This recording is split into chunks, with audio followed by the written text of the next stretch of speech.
Yesu yuko hekaluni anafundisha.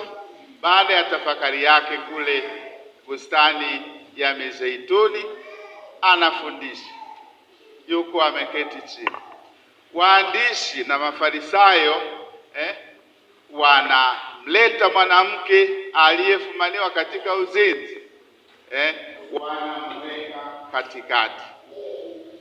Wanafanya hivyo mwenjili Yohana anatuambia kwa sababu walitaka kumjaribu, wapate sababu ya kumshtaki, wapate sababu ya kumlaumu.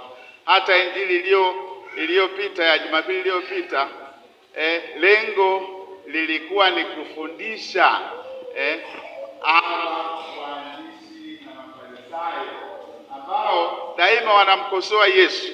Daima lengo lao sio zuri, lengo lao ni kumwangamiza.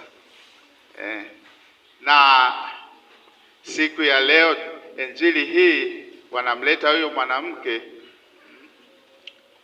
Ni kweli amefumaniwa katika uzinzi, ni kweli, manake yani hakukuwa na haja ya ushahidi, waliona wazi kabisa. Wanamleta mwanamke huyo, wanamweka katikati. Bila shaka alizungukwa na wanaume. Yule aliyekuwa akizini naye alikuwa wapi? Kwa nini hawakumchukua pia na huyo wamlete pamoja? Yesu anataka kutuonyesha sisi, kama moyo ni mwovu, kama una nia mbaya ndani ya moyo, nia yako daima ni uovu. Ndugu zangu, Yesu anawaambia nini? Anawaambia yeye anainama chini, anaandika kwa kidole chake kwenye nchi. Tunatambua ya kwamba sio kwamba alikuwa nje, alikuwa ndani ya jengo, ndani ya hekalu. Alikuwa akiandika kwa kidole chake kwenye sakafu kama hivi ambavyo angekuwa hapa, sio? Anaandika na kidole kimya. Kule kuandika kwa kidole maana yake nini? Kwanza kabisa, kule kuandika kwa kidole anawakumbusha waandishi na Mafarisayo ya kwamba Torati hiyo ambayo wanaitumia kama silaha kwa hukumu wengine imeandikwa kwenye mawe. Yale mawe ambayo mawe mawili yaliyochukuliwa na Musa kutoka mlimani, ambayo Musa aliwaletea wana wa Israeli, yaliandikwa na kidole cha Mungu. Yaliandikwa na kidole cha Mungu. Lakini pia pili, Yesu anataka kututafakarisha ya kwamba tuangalie yale mawe yalikuwa yamesimama wapi. Hata mawe haya kabla alijawekwa foundation hapa, kulikuwa na nini? Kulikuwa na changarawe, kulikuwa na udongo, kulikuwa na udongo. Siku ya Jumatano ya Majivu tulipakwa majivu kichwani, tukikumbushwa, mwanadamu, wewe ni mavumbi na mavumbini utafanyaje?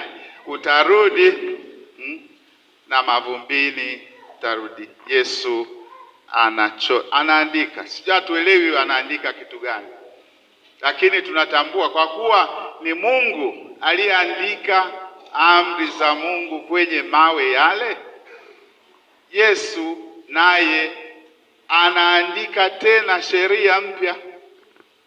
Anaandika kwenye mawe sheria mpya, sheria ya huruma, sheria ya msamaha, sheria ya kuinua wengine na sio kuwakandamiza. Hawa waandishi na Mafarisayo wanamweka mtu mbele hapa, wanamdhalilisha cheo chake. Yule mama, hatujui mazingira ambayo alikuwemo mpaka ametenda kosa hilo? Hatujui. Inawezekana alibakwa, inawezekana mume wake alikuwa amemwacha, amemtelekeza miaka mingi. Hatujui. Hawakumuuliza, bali wao wanaharakisha kumhukumu.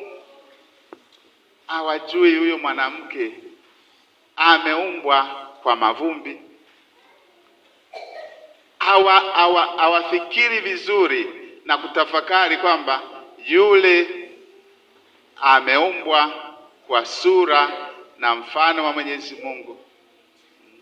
Somo kwetu: mara ngapi tumedhalilisha watu? Mara ngapi tumewanyoshea kidole watu kwa sababu ya makosa ambayo yalikuwa dhahiri? Ameiba, amesema uongo, amedhulumu,